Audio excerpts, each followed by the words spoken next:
Bom, pessoal, aqui quem fala para vocês é o Gabriel Mendes Vieira. Eu sou aluno da Uninter e eu estou aqui hoje para dar para vocês, para passar para vocês um pouquinho sobre o curso Conceitos da Gestão Educacional, tá? Então a gente vai falar aí durante 3 encontros um pouquinho sobre essa questão de como acontece, quais são os conceitos que englobam a gestão educacional. Esse nosso primeiro encontro, a gente vai conversar um pouquinho sobre a questão das teorias da administração escolar. Nós vamos ver aí, conhecer alguns dos conteúdos que permeiam toda a questão, as teorias que envolvem toda a questão da gestão educacional. E a gente vai estar aí conversando um pouquinho sobre toda essa questão histórica dessas teorias, né? Como foram criadas essas teorias também. Vamos estar conversando aí sobre essa questão de como elas são praticadas em si, tá? De como elas podem ser colocadas dentro da gestão escolar, tá? Lembrando que esse curso ele é oferecido por mim, né, justamente por conta do meu estágio de extensão para o Centro Universitário Internacional Uninter, tá? Então, esse curso está sendo oferecido para que vocês possam assistir, justamente por conta desse meu estágio supervisionado em relação a matéria de gestão escolar, tá ok? Bom, por enquanto está aparecendo aqui o meu rostinho, provavelmente pode ser que eu tire por conta que eu vou estar lendo aí, né, alguns slides para vocês, conforme eu passando o slide, eu vou estar lendo e explicando os slides para vocês de acordo com as teorias. Então, pode ser que eu acaba sumindo aí da telinha, porque eu vou mostrar para vocês, pode ser que a minha tela suma aí, tá? Mas eu vou estar sempre comentando aí com vocês essa questão das teorias, tá? Slide por slide, tá? Então, bem-vindos aí ao curso Conceitos da Gestão Educacional e vamos começar agora com o tema número 1, tá? Então, lembrando que esse é um estágio, tá? Que eu faço da Uninter em relação à gestão escolar. Bom, nesse tema 1 a gente vai estar falando sobre teorias da administração escolar. O que seriam as teorias da administração escolar? Seriam teorias que embaseiam toda a questão administrativa da escola. Serão as teorias que embaseiam toda a gestão escolar.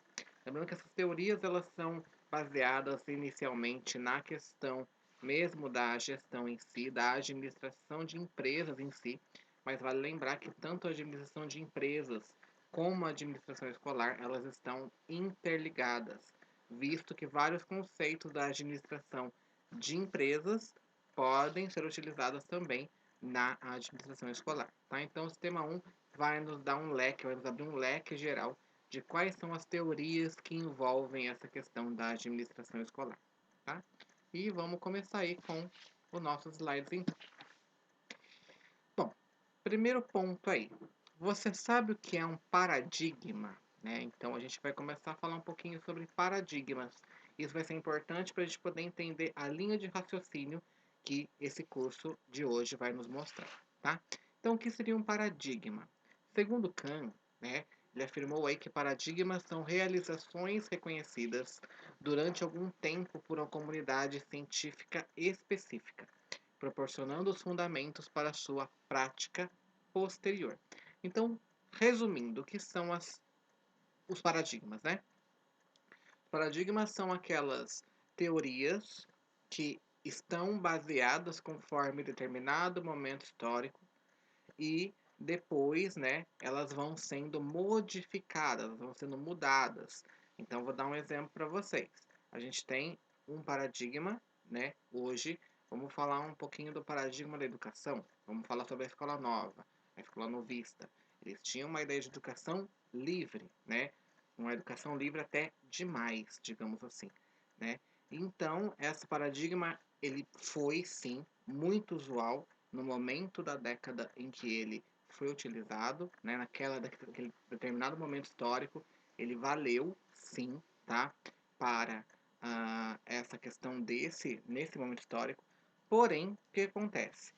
Com o avanço das tecnologias, com o avanço da história, dos momentos históricos, né, outros paradigmas foram vindos, né, como é o caso, por exemplo, do paradigma construtivista, né, criado aí por por vários teóricos da educação. Então, o paradigma construtivista, ele veio substituir o paradigma anterior, que era o escolanovista. Tá? Então, dessa forma, um paradigma acabou, não digo que se sobrepondo a outro, mas ele veio para acrescentar o outro. Tá? Então, a gente nunca fala, por exemplo, que um paradigma ele é ruim ou um paradigma ele foi péssimo. Não. Ele foi importante sim para aquele determinado momento histórico, mas aos poucos os paradigmas eles vão sendo modificados, os paradigmas eles vão tomando outros rumos de acordo com o momento histórico, como eu falei para vocês. Então, os paradigmas eles são criados, são importantes naquele determinado momento histórico, mas eles vão sendo contrapostos com outros paradigmas de acordo com a evolução da humanidade. Tá? Então, o paradigma ele é algo que ele serve para resolver determinado problema em determinado momento histórico. E aos poucos, de acordo com a evolução, ele também vai sendo sobreposto, modificado, melhorado, digamos assim. Ok? Então, isso é um paradigma. Vamos aqui para o próximo. Então, vamos conhecer aí 3 paradigmas da administração que baseiam as práticas escolares. Então, a gente tem como a gente tem paradigmas, teorias, né? Na educação de forma geral, temos também as teorias da administração, que é o que a gente vai conhecer hoje. Quais são esses 3 paradigmas que vão embasar o nosso tema de hoje, o nosso curso de hoje? As 3 teorias que vão embasar o nosso curso de hoje são as teorias tradicionais de gestão, as teorias modernas de gestão e as teorias emergentes de gestão. Tá? Então, a gente tem 3 tipos de teorias, 3 tipos de paradigmas, onde um vem, digamos, melhorar o outro. Ele vem com ideias novas, ele vem com particularidades novas e que ajudam, né, no caso, a melhorar também a gestão. Então, primeiramente, a gente vai conhecer os teóricos tradicionais, depois vamos conhecer um pouquinho das teorias modernas, quem são esses teóricos, e depois vamos conhecer as teorias emergentes de gestão, tá? Lembrando que os tradicionais são as mais antigas, as modernas são aquelas que ainda são vivenciadas hoje, mas que foram muito importantes também para nós, e as emergentes são aquelas que estão nascendo. Quais são as novas teorias de gestão? Então, já fazer esse leque histórico, a gente vai fazer essa linha histórica para poder entender as 3 teorias tradicionais de gestão, ok? Então, vamos começar aí então com a primeira. Vamos começar com as teorias tradicionais de gestão. Antes de eu começar, pessoal, eu vou indicar para vocês de onde eu tirei todo esse conteúdo, tá? De onde eu me baseei principalmente para poder falar desse conteúdo, tá? Bom, então eu me baseei nesse livro aqui. Ele é chamado Gestão Educacional, Direção, Coordenação e Supervisão, tá? Ele é um livro muito bom para quem gosta desse tema de gestão, tá? Para quem me conhece, sabe que além de pedagogo, eu também sou pós-graduado em gestão, supervisão e coordenação escolar, tá? Então, eu indico esse livro para vocês. Quem puder comprar, é um livro da IES de Brasil. Ele é um livro escrito por 3 autoras, que é a Heloísa da Silva Gomes de Oliveira, a Elma Correia de Lima e a Márcia Souta Maior Mourão Sá. Você encontra ele nas melhores livrarias aí disponíveis online ou mesmo nas livrarias tradicionais mesmo, tá? Então, esse é por esse que eu me baseei, tá? Esses temas que eu vou trabalhar com vocês esses dias, eu me baseei aqui nesse livro aqui. Ele é um livro muito bom e que eu indico para vocês também, tá ok? Então, muitas coisas que a gente vai ver hoje foram baseadas nesse livro aqui, tá ok? Então, a gente vai pegando um pouquinho do nosso conhecimento, misturando conhecimento obtido bibliograficamente, né? E aí a gente vai montando esse curso para vocês. Então vamos começar aí sobre as teorias tradicionais de gestão. Vamos ver o que a gente entende sobre o que seria uma teoria tradicional de gestão. Pessoal, eu vou ter que tirar o meu rostinho daqui, tá? Porque ele vai atrapalhar um pouquinho a leitura de vocês aí no finalzinho. Porém, aí quando a gente acabar o curso, eu volto para me despedir de vocês. Por aqui no meu rosto, mas eu vou continuar falando aqui com vocês aqui normalmente, tá? Então eu só vou rapidamente deixar somente o conteúdo para que vocês possam compreender e ver aí toda a leitura, tá? Então, teorias tradicionais de gestão. A origem desse conjunto teórico coincide com as enormes transformações trazidas pela Revolução Industrial, tá? Então a gente já vê de onde vêm essas teorias, né? Elas vêm o quê? De no caso seria da Revolução Industrial, né? Que ela foi muito importante aí para o mundo inteiro e ela veio trazendo novos paradigmas para a vida das pessoas. Então, o aparecimento das fábricas fez surgir um primeiro paradigma, que defendia a produção realizada, a supervisão estreita e contínua, a obediência hierarquicamente estruturada e a divisão de tarefas. Tais teorias tiveram enorme importância histórica e ganharam destaque até a década de 1960, tá? Então, pessoal, aí está falando claramente que essas teorias elas estão baseadas principalmente na emergência, né, de quando emergiu a Revolução Industrial e perdurou até a década de 1960, ok? Lembrando que por ser um trabalho fabril, né, da fábrica, a gente vê que realmente tem uma ideia tradicional de gestão, tem uma ideia de que realmente sou eu que mando, é o líder quem manda, né? Então, essa ideia da hierarquidade surgiu daí, né? Então, a gente pode ver realmente que essa obediência, né? Eu tenho que obedecer ao meu patrão, né? E o patrão é quem manda, o patrão é quem, né? É ele que manda em tudo, né? Então, assim, não, o trabalhador ele não tinha opinião, ele não tinha voz nem vez, ele só tinha que seguir ordens, tá? Então, essa questão fabril, ela nos traz isso, né? E realmente essa teoria tradicional da gestão, ela vem dessa questão da visão vertical da hierarquia, tá? Onde o patrão manda e o empregado obedece. Vamos entender melhor sobre essa teoria tradicional da gestão a partir de agora, ok? Vamos para o próximo. Vamos lá. Aqui. Vamos lá. Teóricos tradicionais da administração, tá? Então vamos conhecer um pouquinho quem são esses teóricos da administração aí para nos ajudar a entender melhor o conteúdo. Bom, os teóricos tradicionais da administração são: primeiro, Frederick Winslow Taylor, né? A gente geralmente fala que ele é o famoso Taylor, a gente traduz, né? A gente corta aí, para não falar o nome completo dele, a gente fala que é o Taylor. Ele foi o criador da Escola da Administração Científica. A gente vai entender o que é a administração científica, tá? E vamos entender um pouquinho sobre a escola que ele criou também. Vamos ver então também sobre Henri Fayol, tá? Que é o criador da Escola Clássica de Administração, tá? Então vamos entender também Fayol é um importante teórico tradicionalista da administração, tá? A gente vai falar bastante sobre ele. Vamos conhecer um pouquinho sobre Alton Mayo e a Escola das Relações Humanas, tá? Também é bem interessante esse paradigma, essa teoria que embasou, inclusive até hoje, muitos teóricos atuais. Vamos conhecer as teorias X e Y de MacGregor, tá? Também é bem importante essa teoria, onde fala duas relações de duas teorias do mesmo autor, da X e do Y, tá? E vamos também falar um pouquinho da teoria sistêmica de Ludwig, né? Eu sou aí aluno da Uninter, faço geografia e mesmo em geografia a gente trabalha com a teoria do Ludwig. Então a gente vê que não é apenas na gestão que é trabalhada o Ludwig, mas também em geografia a gente ter a oportunidade de trabalhar com esse autor, tá? Porque ele fala da questão do sistema aberto, sistema fechado. Vocês vão entender melhor aí quando eu for explicar para vocês, tá ok? Então, quando eu for explicar, vocês vão conseguir ter uma ideia melhor do que é a teoria do Ludwig. Então, esses são os principais teóricos tradicionais da administração: Taylor, Fayol, Mayo, MacGregor e Ludwig. Vamos conhecer a teoria de cada um deles então. Vamos começar então com o Taylor e a administração científica. O que seria a administração científica, tá? E vamos entender melhor um pouquinho da obra do Taylor. Então, pessoal, a obra do Taylor ela é usualmente dividida aí em duas partes. Quais são elas? A primeira parte, eu até grifei aí para vocês, corresponde ao período de trabalho na empresa Midwell Steel, que foi uma empresa onde ele trabalhou, tá?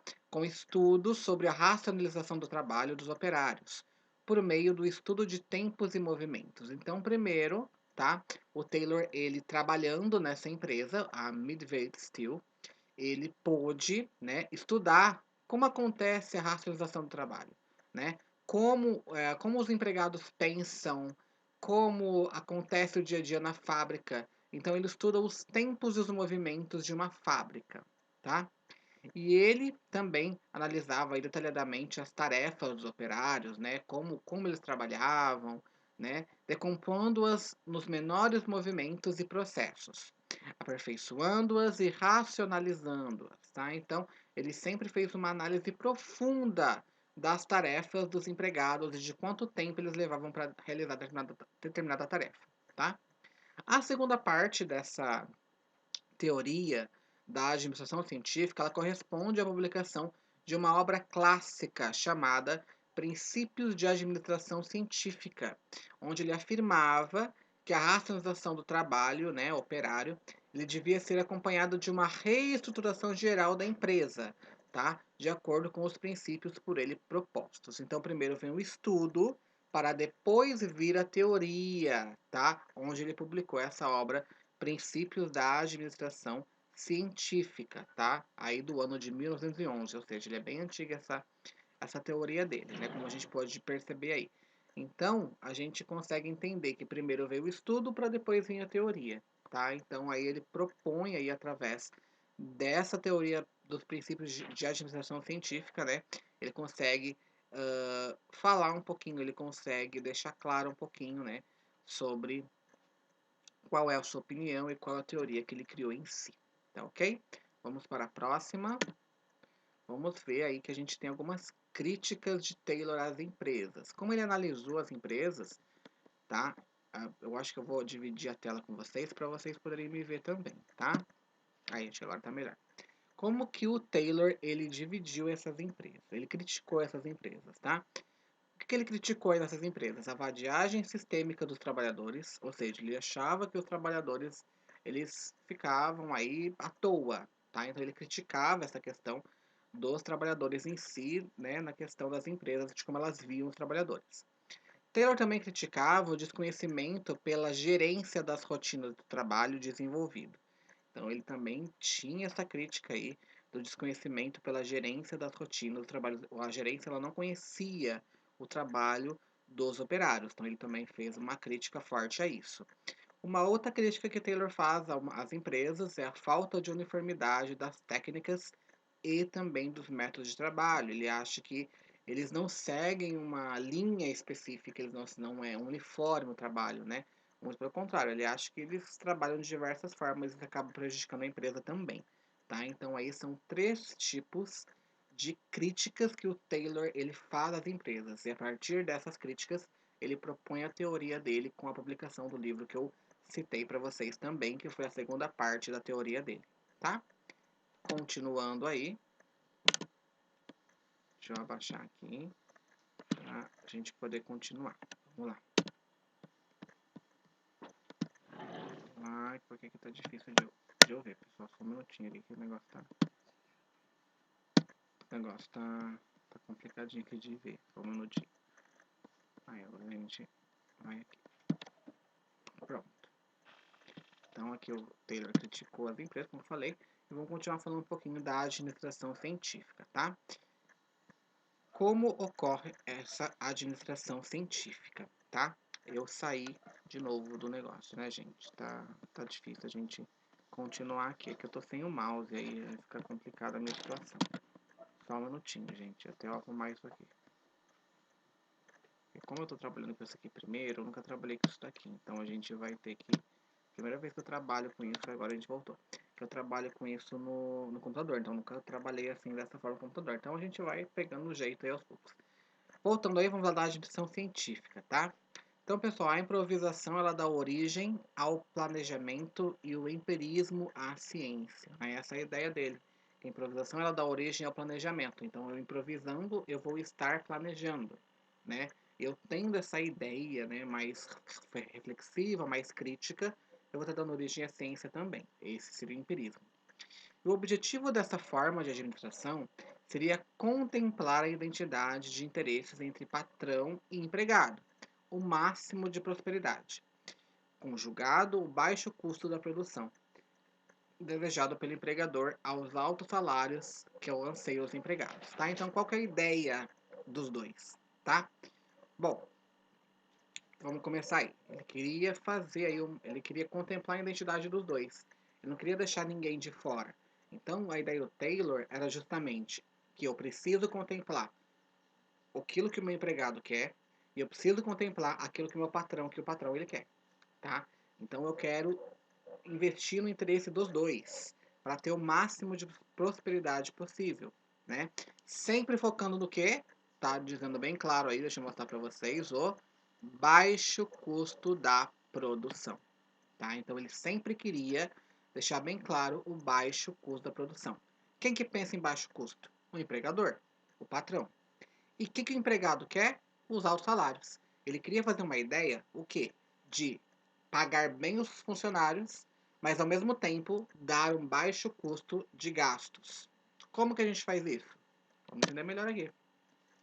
Para isso, o Taylor ele propôs uma organização racional do trabalho, a ORT que a gente chama, tá? Então, para aquele que a gente possa trabalhar bem, ganhando bem, porém ao mesmo tempo tendo um baixo custo, eu tenho a Organização Racional do Trabalho, a ORT, que foi aquilo que o Taylor propôs para nós. Vamos conhecer agora um pouquinho sobre o que isso nos fala essa questão da ORT. Primeira coisa que o Taylor pensa: a seleção científica do trabalhador é necessário colocar o homem para desempenhar a tarefa mais adequada ao seu perfil de aptidões e interesses. Então eu tenho que colocar aquela pessoa que faça aquilo bem. Então, por exemplo, eu não posso colocar, vai, um professor, por exemplo, né, em um hospital. O professor não vai saber trabalhar como um médico, né? Então vamos pensar numa fábrica. Quem embala às vezes não é aquele que opera máquinas. Então eu preciso colocar as pessoas a fazerem as funções que elas gostam, que elas entendem e que elas fazem bem. Não adianta eu colocar um trabalhador, um funcionário meu, para fazer uma coisa que ele não vai conseguir fazer. É uma coisa que a gente faz na escola, por exemplo. Eu não posso colocar um funcionário da limpeza, por exemplo, que ele trabalha bem ali com a limpeza, para, por exemplo, né, se ele não tem o curso, principalmente, é ser um coordenador de escola, né? Então, cada um no seu perfil, cada um no seu quadrado ali, que é o que ele quer dizer ali. Aquilo que eu faço bem, eu tenho que trabalhar aquilo que eu faço bem, né? Se eu sou formado, se eu entendo que eu faço aquilo, eu vou fazer aquilo, e não outra coisa, tá? Então, é cada um trabalhando naquilo que melhor consegue desenvolver o seu papel, tá? Estabelecimento de um tempo padrão para a execução de cada tarefa. Isso é obtido por meio da minuciosa análise do trabalho, como o Taylor fez, né? Então, desenho de cargos e tarefas e do estudo de tempo, como ele também fez. Movimentos da fadiga humana. Então, como na nossa vida, cada tempo, né? A gente tem um tempo para cada coisa.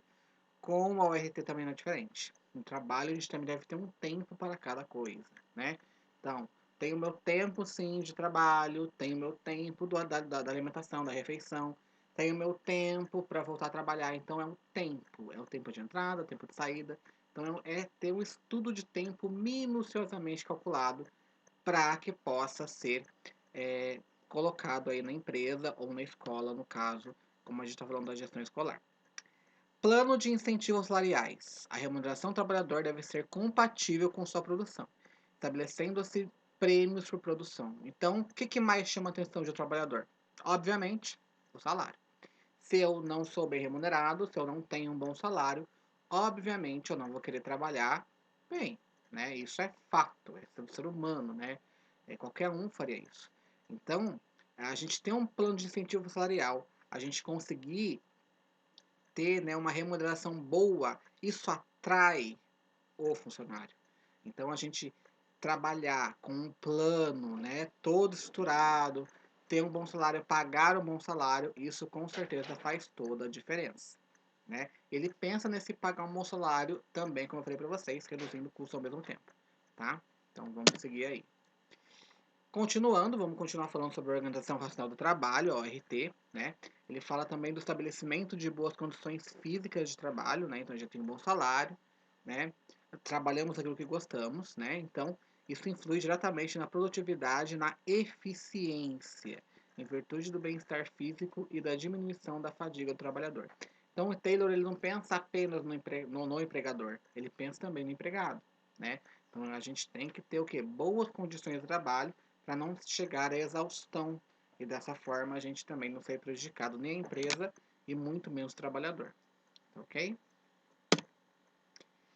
Bom, falamos aí do Taylor, vimos que ele propôs várias, né, ideias através da ORT, né, que nos possibilitam, né, enxergar melhor a visão do trabalhador, enxergar bem também a visão do empregador. E agora a gente vem uma outra teoria também é tradicional, tá?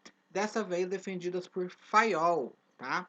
Nós vemos agora Fayol e a teoria clássica da administração. A gente já viu a teoria científica do Taylor e agora vamos ver a teoria clássica da administração.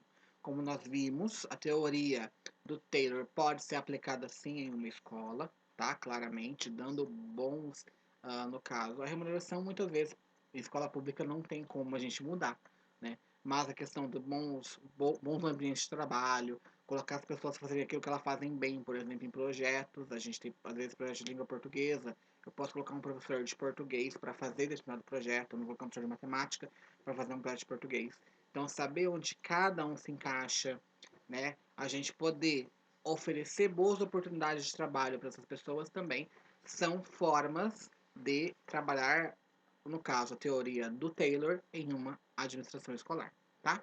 Agora vamos entender um pouquinho sobre a teoria do Fayol e a teoria clássica da administração, tá? Então, o Fayol ele postulou, pessoal, 14 princípios gerais de administração, tá? 14. Então, vamos ver agora como se assemelham em muitos aspectos com as ideias enunciadas por Taylor.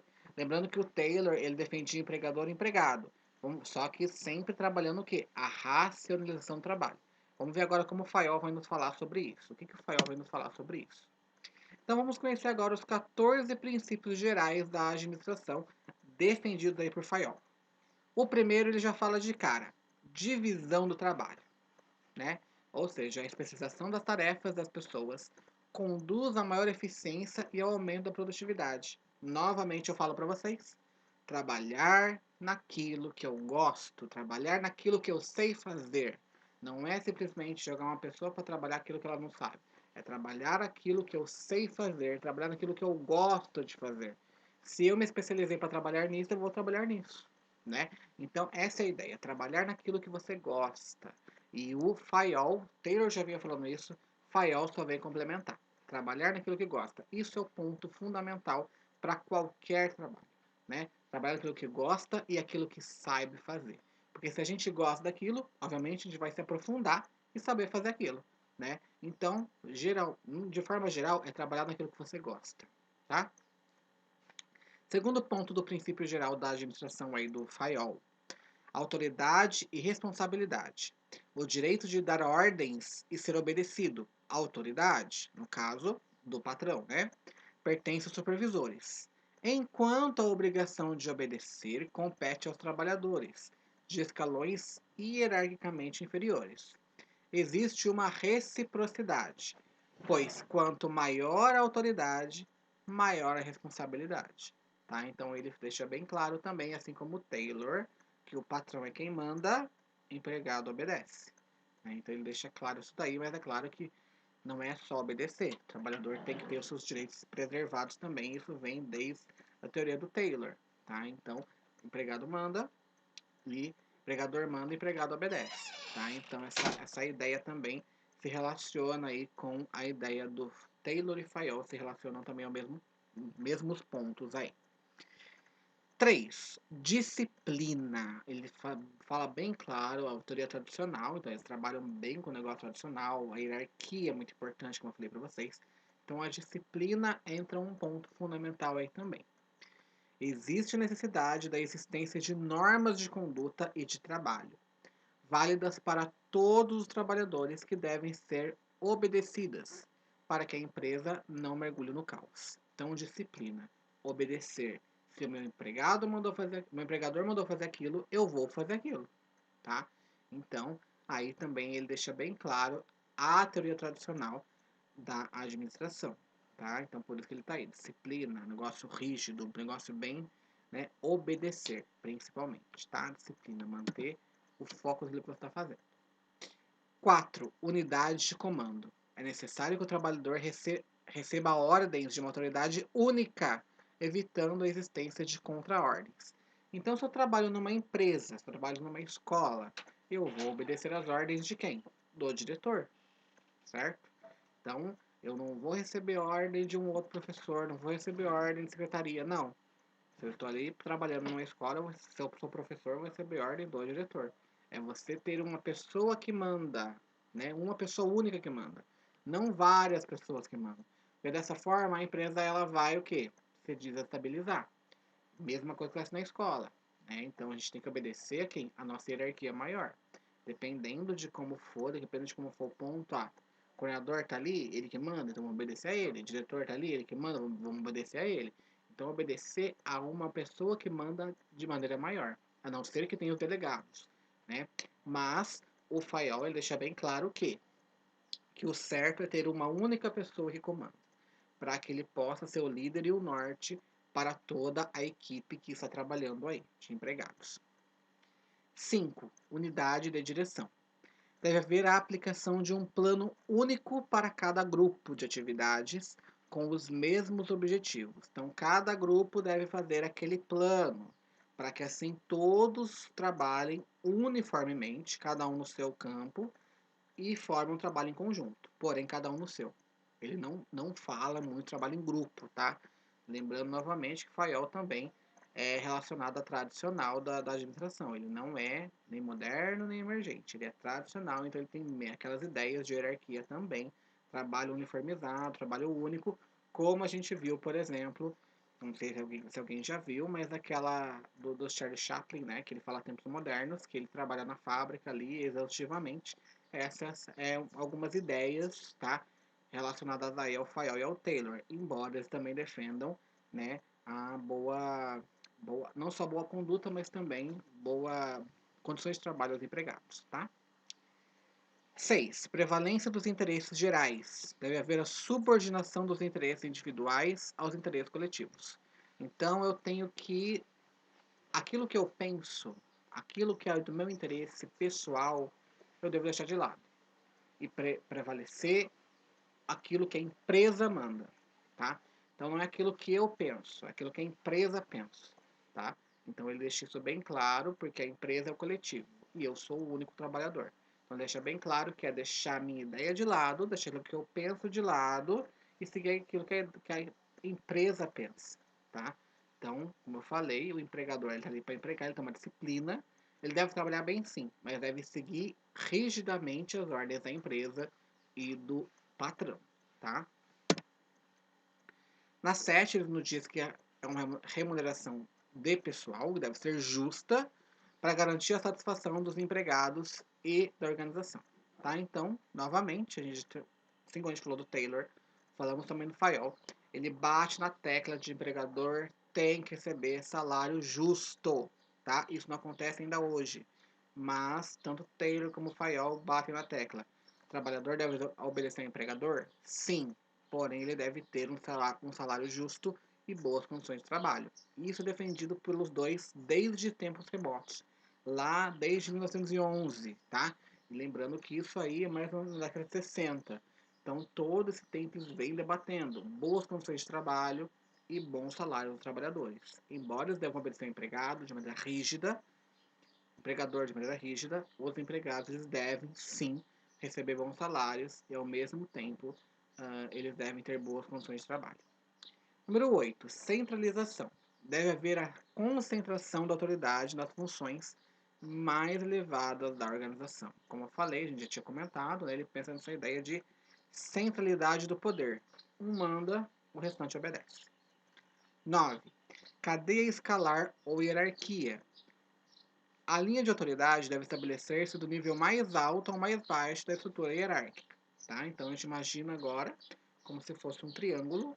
Nesse triângulo a gente tem a ponta que são os superiores, depois a gente tem aí quem manda abaixo desse superior até chegar ao último empregado. Tá? Então é como se fosse uma linha. Vamos pensar numa escola novamente, por exemplo, já que a gente está falando disso. Né? Então a gente tem lá no ponto a supervisão, depois a gente tem a direção, depois a gente tem a coordenação, né? Aí vem a secretaria, vem os professores e por último os alunos. Então a gente tem uma ordem, né, de hierarquia, né, a se seguir dentro de determinado estabelecimento, tá? Isso acontece não só na escola, mas como nas fábricas e em outros lugares também. Ordem de hierarquização. Número 10, né, no caso a ordem, como a gente acabou de falar, mantida em toda organização deve ser material e humana, um lugar para cada coisa ou pessoa, e cada coisa ou pessoa em seu lugar, tá? Então, uma ordem. Se eu te coloquei aqui, você vai trabalhar aqui, você não vai trabalhar lá, tá? Essa é a ideia. Ordem, seguir a ordem, manter uma organização. Essa também é a ideia defendida por Fayol. 11. Equidade. Na empresa deve prevalecer a justiça, pois essa traz a lealdade dos empregados, tá? Então, realmente o empregador deve ser justo, o patrão deve trabalhar de maneira justa, tá? E é isso que o Fayol também nos traz. Número 12, né? Lembrando que a equidade ela vai além da inclusão, tá? Então, equidade é oportunidade igual para todos, embora o patrão ele que deve estabelecer essa equidade para a empresa ou para a escola, tá? 12. Estabilidade e duração do pessoal. O que quer dizer isso? Então, ou seja, quanto mais tempo as pessoas forem mantidas em seus cargos, melhor. Pois a rotação, a gente fala que é o turnover, né, possui um efeito negativo. Então, essa rotatividade de empregados não é bem vista por Fayol. Ele acredita que se você começou a fazer um trabalho ali, você deve ficar naquele mesmo trabalho, não deve ser trocado. Por quê? Você já ouviu aquela frase que a prática chega à perfeição? É a ideia do Fayol. Quanto mais você faz aquilo, mais você vai ficar melhor em fazer aquilo. Então, você deve ficar naquele seu mesmo ponto. Você não deve mudar de setor. Você deve se manter naquele setor, porque assim você vai produzir mais e melhor, porque você já praticou bem ali, tá? Número 13, iniciativa. Deve-se estabelecer um plano e cumpri-lo, assegurando o seu sucesso. Não devo fazer nada sem ter um planejamento. Devo ter um planejamento para o meu trabalho e seguir ele de forma rígida, para que dessa forma eu consiga o sucesso desse planejamento. 14, que é o último princípio aí, tá? Espírito de equipe, ou seja, spirit de corps, né? Que a gente fala aí. Spirit corps. A comunicação entre as equipes deve ser facilitada, garantindo um clima organizacional de harmonia e união. Né? Como eu falei, cada um trabalhando no seu, mas que juntos formam um todo. É a individualidade para o todo. Essa é a ideia aí do Fayol. Cada um trabalhando no seu, porém, quando juntados os resultados, deve, né, para que se consiga trabalhar bem, deve ter sim um espírito de equipe, as pessoas se entenderem entre si, mesmo tendo cada um dentro do seu setor. Tá? Então é o entendimento do grupo. Isso o Rafael também já fala desde lá de trás. Tá? E também é bem importante para que a gente consiga fazer um bom trabalho. Né? Isso até hoje. Então vamos falar um pouquinho agora das funções da gerência administrativa, tá? Então a gente tem aí a gerência administrativa, segundo aí o Fayol, e a gente tem algumas funções. Quem é diretor tem algumas funções. Vamos conhecer um pouquinho dessas funções segundo o Fayol. Planejar ou prever, né? O que seria isso?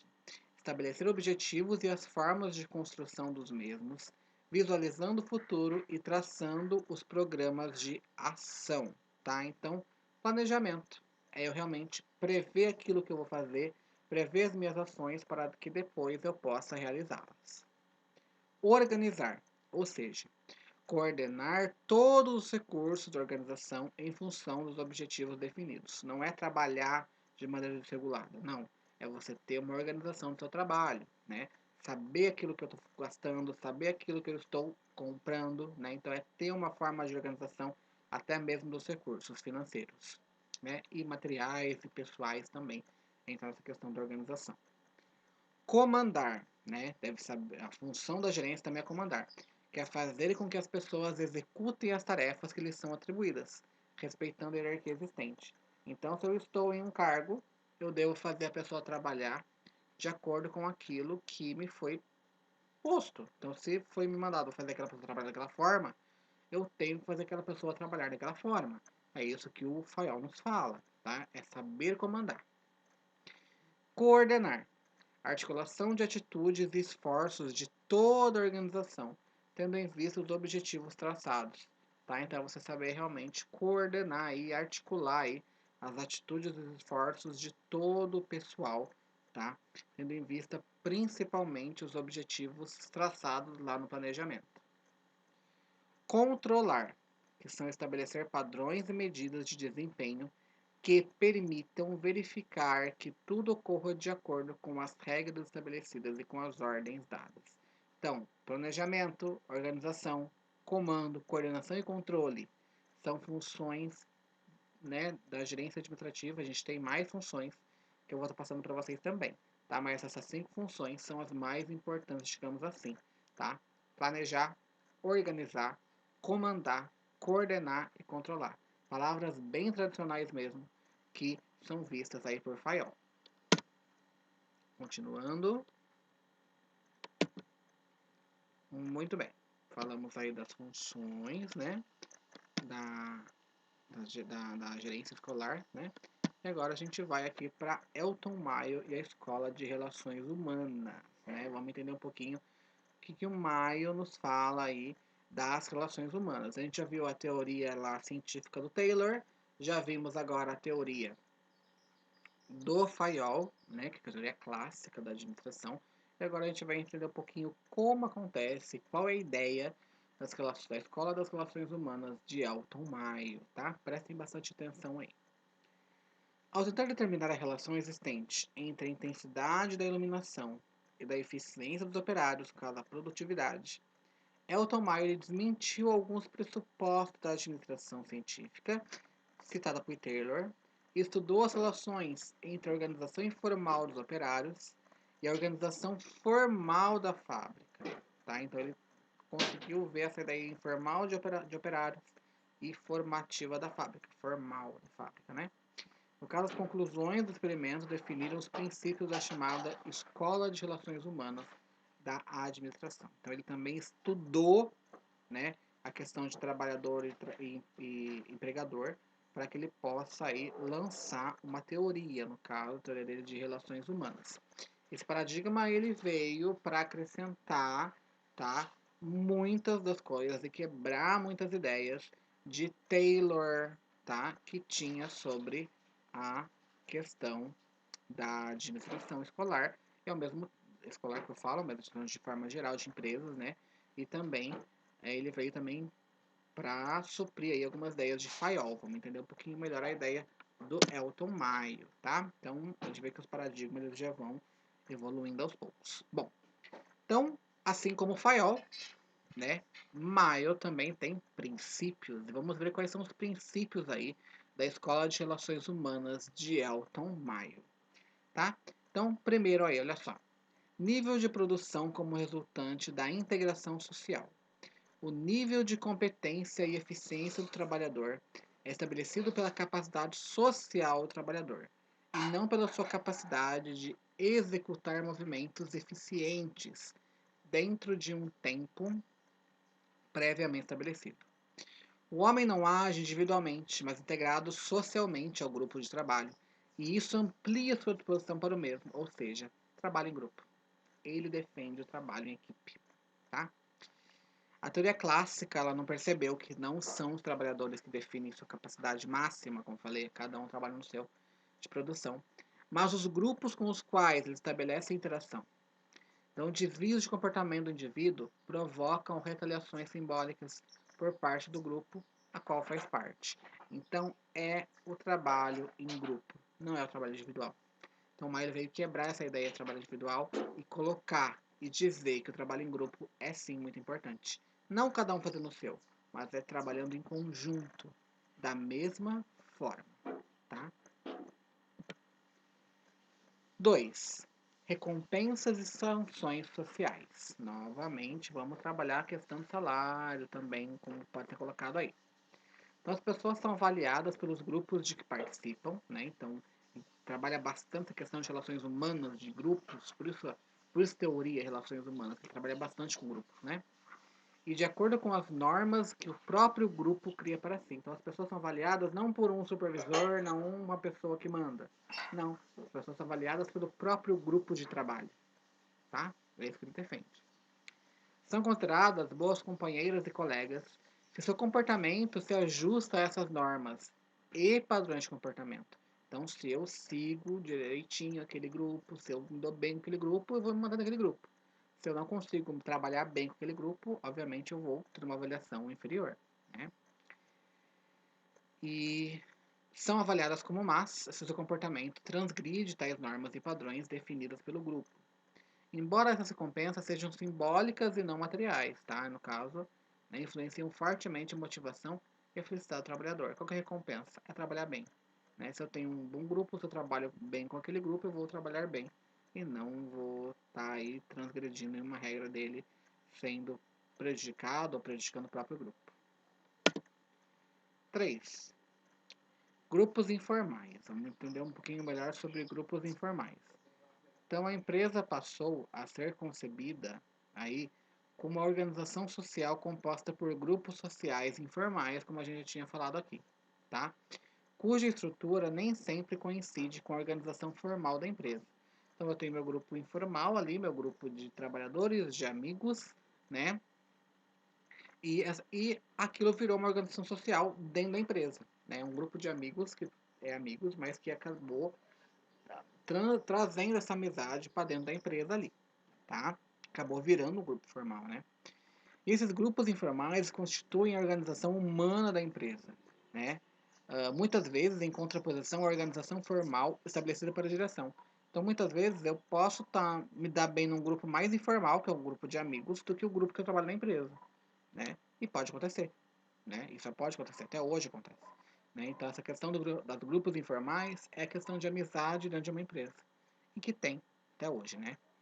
Então, os grupos informais definem as suas regras de comportamento, as formas de recompensa e sanções sociais, seus objetivos, sua escala de valores sociais, crenças e expectativas, que cada participante vai assimilando e integrando as suas atitudes e comportamento, tá? Então, aí deixa bem claro a importância dos grupos informais para dentro de uma empresa, a importância de você ter amigos, de você ter um grupo de companheiros que trabalham junto e em conjunto com você dentro dessa empresa, tá? 4. Relações humanas. Então, para explicar e justificar o comportamento das pessoas na organização, a teoria das relações humanas estudou as interações sociais surgidas dentro da mesma, e em face do grande número de grupos e de interações necessariamente resultantes. A compreensão da natureza dessas relações humanas permite ao administrador obedecer melhores resultados de seus subordinados, né? Então, realmente, o patrão ele deve ver, né? Se aquele grupo ele trabalha bem juntos, se eles se dão bem, por que não colocá-los para trabalharem juntos, né? Então, essa questão de trabalho também é importante para o desenvolvimento não só pessoal como da empresa. 5. A importância do conteúdo do trabalho. Então, a maior especialização e fragmentação do trabalho não é a forma mais eficiente da divisão desse trabalho, pois não cria necessariamente a organização mais eficiente. O conteúdo e a natureza do trabalho tem enorme influência sobre o moral do trabalhador. Então, é realmente da importância aquele trabalho, né? E realmente é o trabalho em grupo, é saber trabalhar ali junto, né? Saber o que está fazendo e fazer, é claro, com responsabilidade, tá? Porque esse trabalho, é claro, tem forte influência na relação da moral do trabalhador. 6. ênfase nos aspectos emocionais, né? Os teóricos das relações humanas atribuem grande atenção aos aspectos emocionais do comportamento humano. Então, a questão humana é muito importante para isso. Para Maio, né? Para Maio aí a questão humana é muito importante, né? E realmente ver se eles estão bem, a questão socioemocional do trabalhador é muito importante também para Maio, porque o ser humano é o principal e não o trabalho. 7. Participação nas decisões. Agora a gente já consegue ver a questão da gestão democrática a partir de Maio, tá? Isso é a ideia de relações humanas. Embora dependa da situação envolvida e da posição da estrutura hierárquica, ainda falando sobre isso, porque a gente ainda está falando de uma teoria tradicional, a participação de todos os trabalhadores no processo decisório da organização estimula a produtividade e iniciativa dos mesmos, tá? Então, realmente, é eu participar das minhas decisões onde eu posso participar dessas decisões. Isso vai me deixar do quê? De que forma? Vai me deixar melhor. Eu vou conseguir entender melhor o que a empresa quer de mim. Eu vou conseguir fazer um bom trabalho. E isso é parte fundamental do trabalho também do empregado, tá? Segundo as relações humanas de Maio. Então a gente viu que o Maio ele foca bastante no empregador, foca bastante no trabalho em grupo, até mesmo nos grupos interpessoais, nos grupos que não são da própria empresa. Então ele foca muito nas relações humanas. Agora vamos conversar um pouquinho sobre as teorias de X e Y de McGregor, tá? Vamos entender um pouquinho o que McGregor aí nos fala nessas teorias aí dele. Tão insatisfeito aí com a inadequação do modelo de relações humanas, ele ainda achou que não ficou muito bom as relações humanas, ainda falta alguma coisa. A realidade empresarial é influenciada pela teoria comportamental, ou behaviorismo, que a gente estuda muito em pedagogia. Douglas McGregor, ele focou seus estudos na relação entre o sucesso de uma organização e a capacidade que ela tem para prever e controlar o comportamento. Então vamos entender um pouquinho essas ideias, teorias X e Y de McGregor. Vamos comparar um pouquinho essas duas teorias do mesmo autor. Vamos ver o que ele quer nos dizer, tá? E o que seria a teoria X? A teoria X, ela foca, pessoal, na autoridade. Ela determina a direção e o controle e que ele considera inadequado. Então a teoria X ela é inadequada. Não deve usar a teoria X. Por quê? A autoridade está acima de tudo. A direção, o controle está acima de tudo. Só o patrão tem o poder. O empregador só tem que obedecer e mais nada. Essa é a ideia da teoria X. É o eu mando, você obedece. Essa é a ideia da teoria X. É o tradicionalzão mesmo. E o que seria a teoria Y? Né? A teoria Y, ela nos fala de uma integração que legitima a autoridade e busca-se a integração entre os objetivos pessoais e os organizacionais. Então não é o meu pessoal acima do meu trabalho, mas é uma integração. O meu trabalho deve estar relacionado com o meu pessoal, tá? Então não é nem lá nem cá. Não é nem Taylor Fayol, não é nem Maio. Não é nem lá nem cá. Então, Y de McGregor quer dizer o quê? É saber integrar a minha vontade pessoal, os meus gostos pessoais, com os gostos da empresa também. Tá? Saber fazer essa integração aí. Ele desenvolve, a teoria Y, desenvolve um estilo de administração muito aberto e dinâmico, coisa que não tinha nas outras. Por mais que as relações humanas começou a buscar a gestão democrática, ela ainda não era total, né? Mas a teoria Y, aí ele já começa aí a falar um pouquinho de maneira mais explícita do que seria a gestão democrática. Então, ele fala de uma administração extremamente democrática, por meio do qual administrar é um processo de criar oportunidades, é um processo de liberar potenciais, é um processo de remover obstáculos, é um processo de encorajar o crescimento individual e também de proporcionar orientação quanto aos objetivos. Eu vou formar o meu empregado, eu vou crescer junto com ele, entendeu? Essa é a ideia da teoria Y, da integração. Essa é a ideia onde ele começa a colocar a gestão democrática. Então ele já começa a ter outras ideias além do Maio, né, sobre as relações humanas, sobre a relação entre empregado e empregador. Diferente do Taylor, diferente do Fayol, né, ele consegue trazer para a gente a ideia geral de uma gestão democrática. Segundo McGregor, a teoria Y é geralmente aplicada nas empresas com estilo de direção baseado em uma série de medidas inovadoras e humanistas, né? Então, eu tenho uma ideia inovadora, eu tenho uma ideia onde eu consigo ver o meu empregado, onde eu consigo ver aquilo que me traz garantia de um bom empregado e, ao mesmo tempo, de uma boa produção, né? Então, essas ideias inovadoras e humanistas, elas são baseadas na teoria Y. Essas empresas, né, inovadoras e humanistas são baseadas na teoria Y de administração. Vamos para a próxima. Então já falamos um pouquinho da teoria X, da teoria Y, vimos que uma se contrapõe à outra. A teoria X é aquela empresa que manda, o outro obedece. A teoria Y é uma empresa mais democrática e consegue ouvir o trabalhador. Essa é a ideia do McGregor. Vamos agora para uma outra teoria tradicional, que é a teoria sistêmica. A gente ficou bastante teoria tradicional por conta que é a base de tudo, tá? Então a gente vai passando mais aos poucos, daqui a pouquinho, as outras teorias emergentes e modernas, que vai ser um negócio mais rápido, mas que a gente consegue entender melhor, porque uma vai puxando a outra, como vocês podem ver. Teoria sistêmica de Ludwig von Bertalanffy. A gente estuda isso, inclusive, agora em geografia, a gente estuda bastante isso também, que são os temas abertos e fechados. A teoria sistêmica que teve destaque na década de 60 parte do estabelecimento de um paralelo entre organismos vivos e as organizações. Trata-se de uma teoria interdisciplinar, elaborada inicialmente pelo biólogo alemão Ludwig von Bertalanffy, buscando transcender os problemas exclusivos de cada ciência e proporcionar princípios e modelos gerais para todas as ciências envolvidas, de modo que as descobertas efetuadas em cada ciência pudessem ser utilizadas pelas demais. Tá? Então é uma se integrando à outra, a interdisciplinaridade, como a gente conhece. Tá? Ele nos fala de dois sistemas, os abertos e os fechados. Tá? O que são os sistemas fechados? São sistemas que não apresentam intercâmbio com o meio ambiente, que os circunda, pois são herméticos a qualquer influência ambiental. Então, o sistema fechado é aquele que é fechado em si. Ele não recebe influência de nada. O sistema fechado é aquele que trabalha para si só. Ele não recebe nenhuma influência. Ele está, digamos, relacionado à teoria X do McGregor. Tá? Já os sistemas abertos são sistemas que apresentam relações de intercâmbio com o ambiente através de entradas e saídas, né?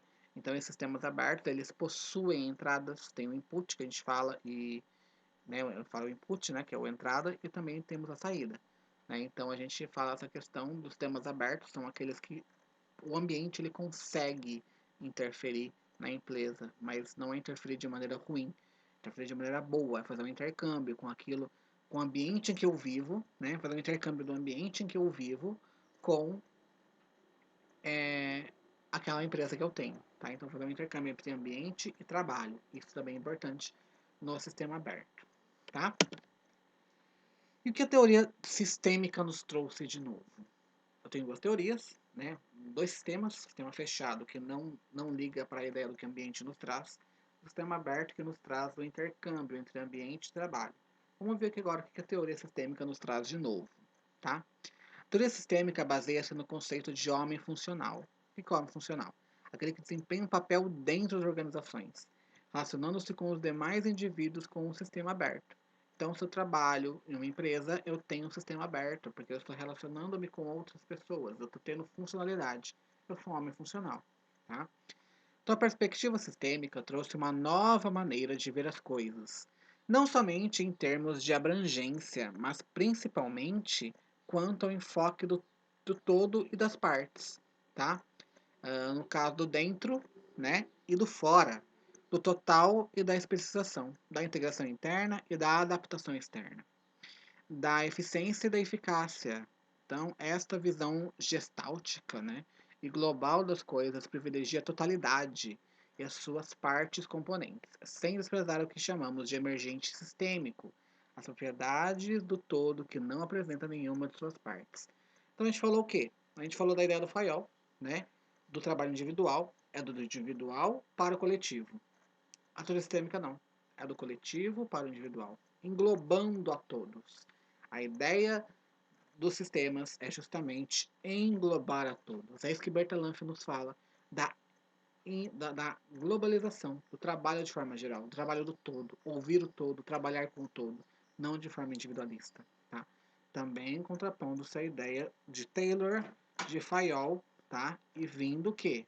Trazendo mais repercussões, mais ideias em cima das ideias de Mayo, das ideias também de McGregor, né? Como a gente vê, os paradigmas eles vão evoluindo. Agora vamos passar um pouquinho para as teorias modernas de gestão, tá? Vamos entender um pouquinho dessas teorias modernas, o que são, tá? Teorias modernas de gestão, o início, tá? Então, esse corpo teórico, ele ganhou tal complexidade que não estamos tratando mais de modelos de organização, com a sua consequente forma de gestão. mas de conhecimentos consistentes e muito abrangentes, vão além disso daí, né? Envolvendo aspectos técnicos, humanos e estratégicos de organizações. Então, muitos tomam por marco inicial desta fase a publicação da obra A Prática da Administração de Empresas, de Peter Drucker, em 1954. Ela inaugura um novo aporte teórico, que seria a administração por objetivos. E a gente vai entender melhor quais seriam, né, essas teorias modernas da administração, a partir principalmente, né, da administração por objetivos, ou a APO, né? Então vamos falar primeiro dela, depois a gente vai entender primeiro sobre a administração contingencial, a administração estratégica, a administração participativa e a administração japonesa, tá? Que são as teorias modernas de gestão. Vamos começar com a APO, que é a administração por objetivos, tá? Então a APO ela tem 7 princípios fundamentais. Eu vou lendo e já explicando rapidamente para vocês, para a gente também não demorar muito aqui, tá? Então, número 1, mudanças ambientais. Elas provocam uma intensa necessidade de mudanças, não só na organização, mas também no comportamento dos gestores. Mudar de maneira geral, não só a empresa, mas o comportamento de quem manda. 2, definição e multiplicidade dos objetivos. Talvez o mais importante princípio determina que os objetivos da organização devem ser ampliados, claramente identificados e conhecidos por todos os envolvidos no processo. Devem ter, além do mais, definidas claramente as suas formas de medida e avaliação. Todos entenderem para que eu estou trabalhando, por que eu estou trabalhando, quais são os objetivos da minha empresa. Essa definição clara e objetiva é importantíssima. 3. Criação de oportunidades. Então, considera a gestão como uma tarefa criativa e não apenas adaptada ao que já existe e está definido. Então, é criar oportunidades, tá? Para que se possa aí ter uma criatividade maior e também, é claro, poder ser aberto a adaptações. 4. Desenvolvimento pessoal. Ela enfatiza a ampliação e o aprimoramento dos recursos humanos da empresa. Tá? Então, realmente, é ampliar os meus recursos humanos e é eu poder aí aprimorá-los, né? Recursos humanos são a questão dos trabalhadores também, tá? Então, ter um desenvolvimento aí pessoal de cada trabalhador. 5. Descentralização administrativa. Ela promove o aperfeiçoamento da organização, mas deve partir de uma rigorosa avaliação diagnóstica, né? Então, essa sair de fora do controle, uma pessoa que manda, né? Mas é claro, né, deve ter uma avaliação diagnóstica, ver como deve ser feita essa descentralização para que possa haver aí um princípio de gestão democrática já. 6. Autocontrole.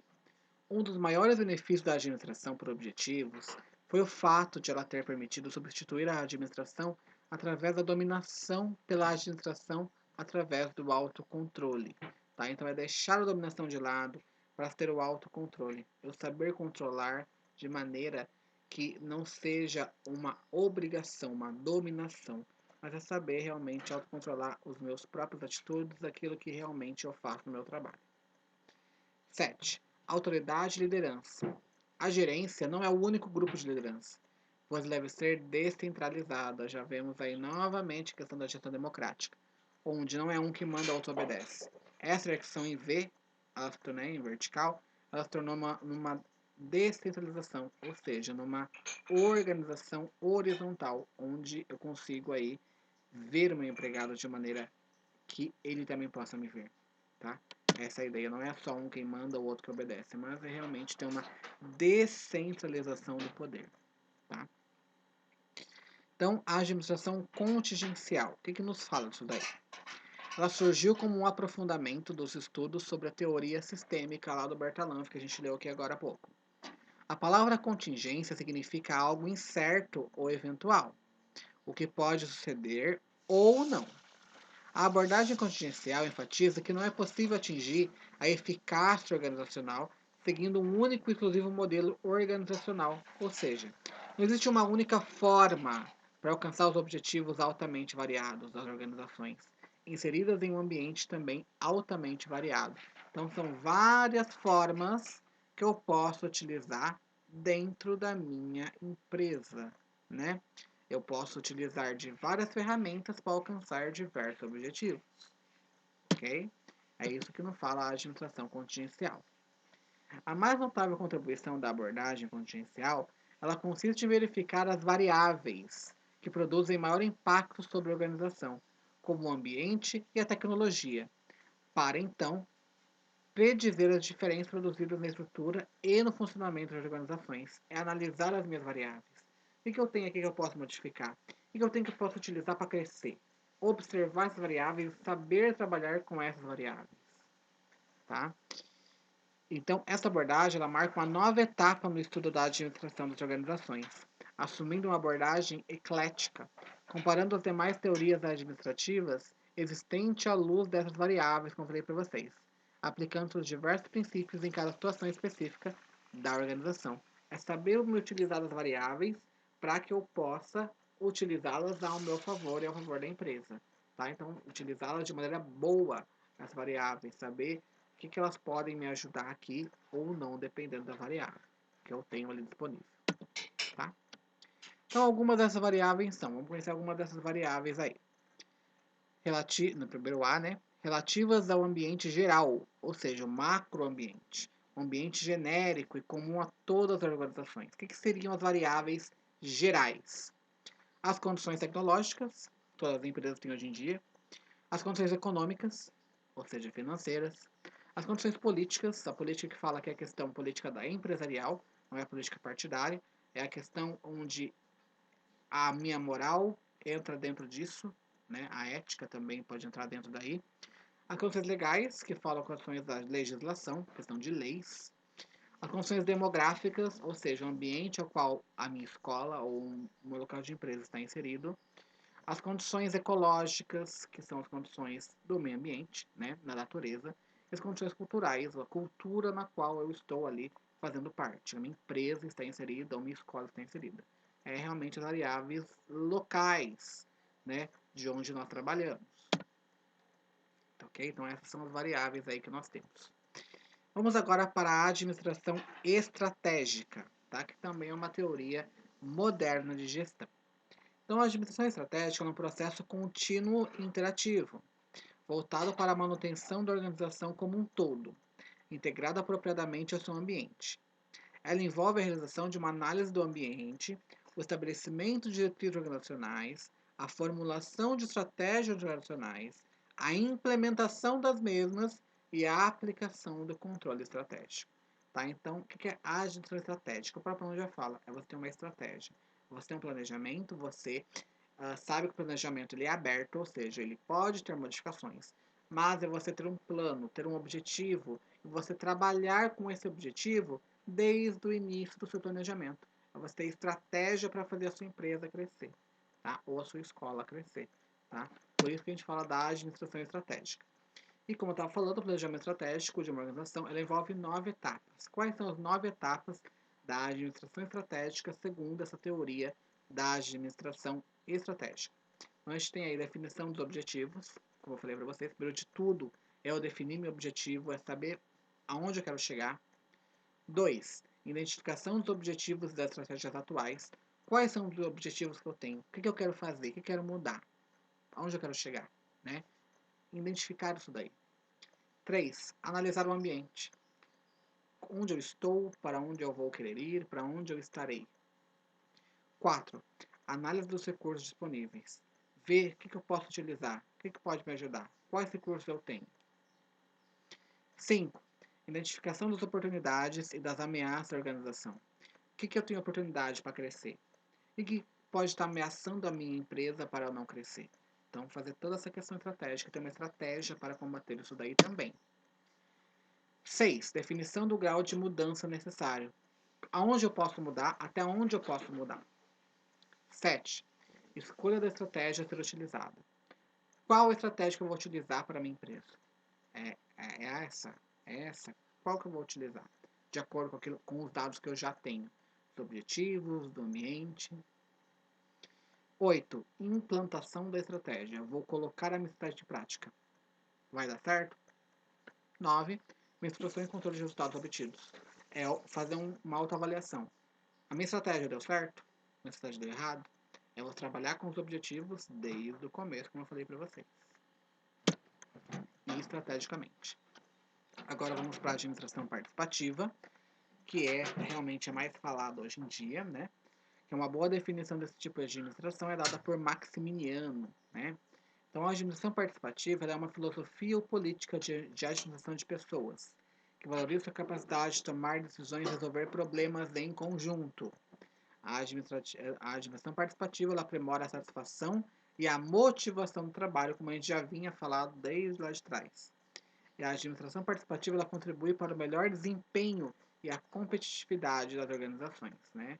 É trabalhar em equipe, trabalhar em conjunto, a decisão deve ser tomada por todos, né? E não deve ser escondido nada de ninguém. Então, a administração participativa tem como objetivo, segundo Mendonça, número 1, ampliar a responsabilidade social das empresas. 2, equilibrar os interesses dos vários setores envolvidos. 3, desenvolver uma cultura organizacional democrática, importantíssimo hoje em dia. 4, reduzir a alienação. Não é o que manda, não é você que obedece. A gente pode chegar a uma conclusão no diálogo. 5, utilizar totalmente o potencial humano. Eu sabendo aonde eu vou chegar, eu sei o que eu vou ter que fazer. 6, diminuir os conflitos, estimulando a cooperação. Se eu sei onde eu quero chegar, se eu sei os objetivos da empresa, eu vou lutar para aquilo, junto com o meu colega. 7. Aumentar a satisfação das pessoas. Estou feliz em trabalhar, porque eu sei onde uma empresa quer chegar. 8. Obter maior competitividade de organização. Se eu tenho uma empresa que trabalha unida e uma empresa que trabalha desunida, essa empresa que trabalha unida ela vai superar a outra. Por isso a competitividade que é falada aqui. E a participação, ela pode ser aí, pessoal, de dois tipos. Quais são esses dois tipos? Participação direta e participação indireta. Qual é a participação direta? Ela é dirigida à pessoa, considerada individualmente em um estilo de gerência participativa. Então, a direta é uma pessoa, né, que ela faz essa participação, né, diretamente, né, com a pessoa, uma reunião, essa pessoa ela é chamada diretamente para participar da reunião. Ponto. É isso. Participação indireta.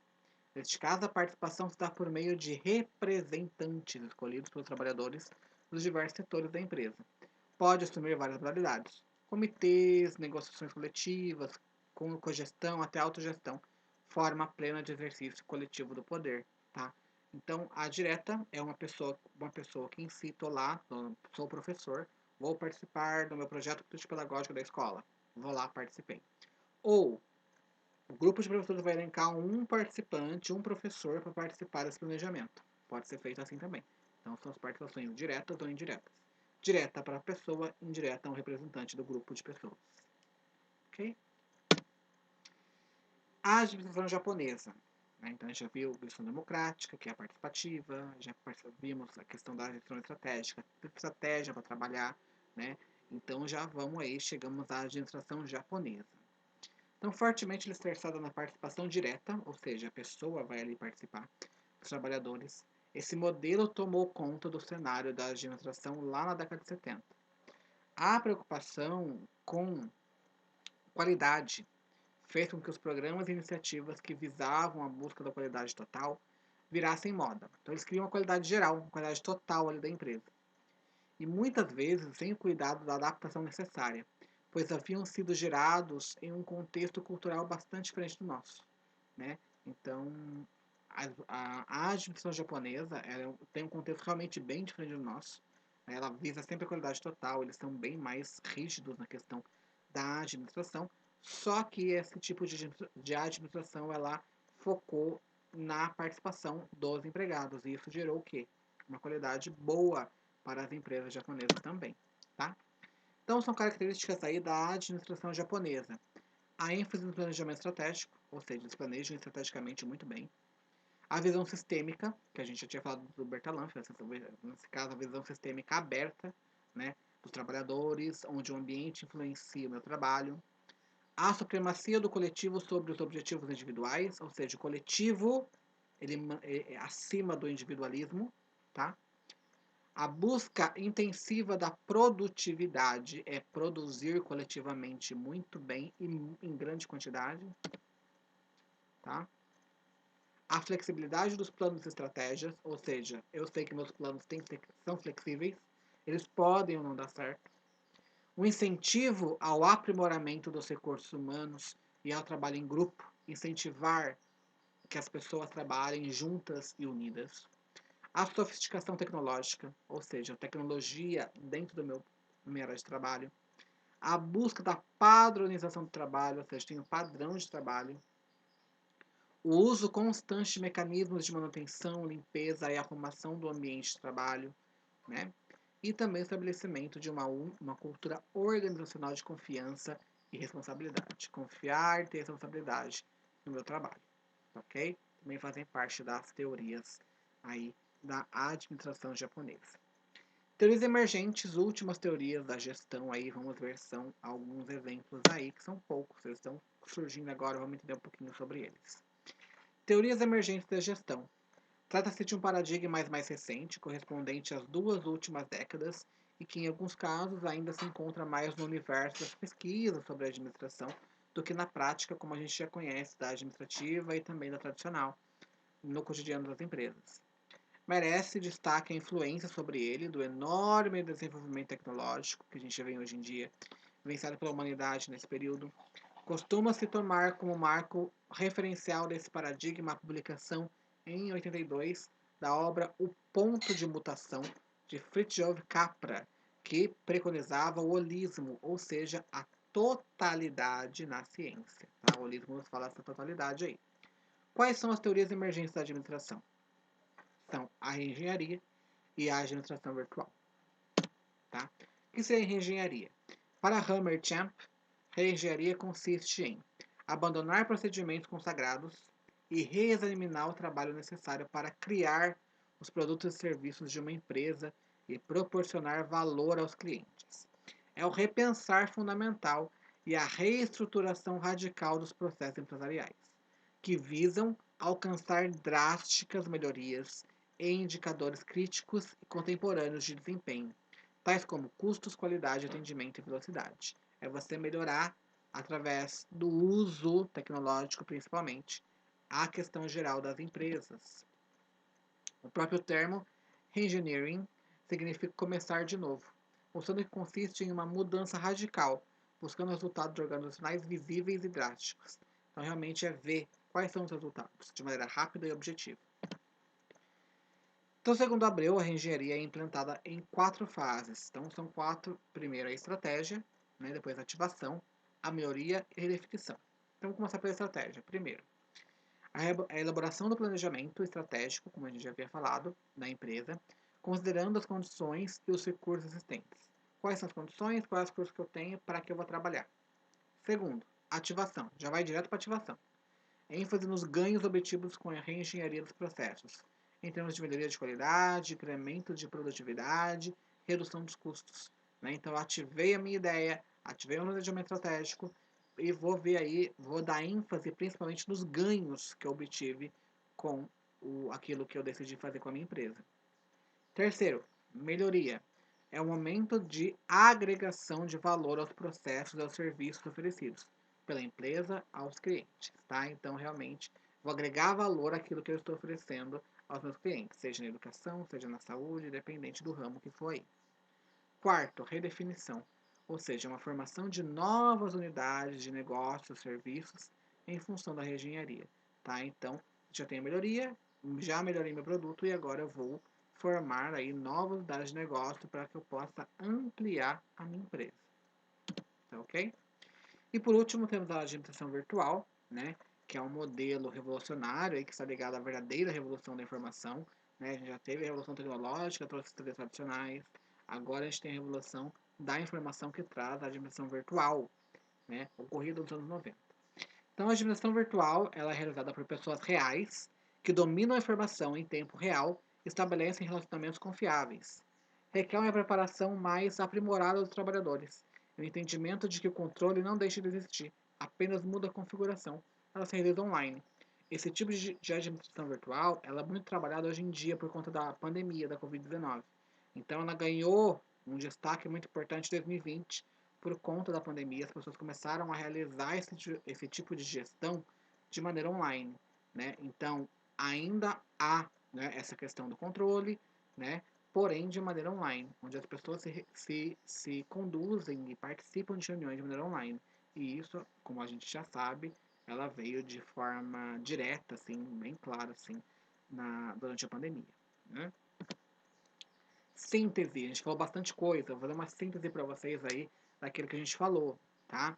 Então, falamos das teorias tradicionais de gestão, ano principal de início 1911, através da publicação dos princípios de administração científica de Taylor, né? E quais são essas teorias? A administração científica, a teoria clássica da administração, a escola de relações humanas, as teorias X e Y e a teoria sistêmica.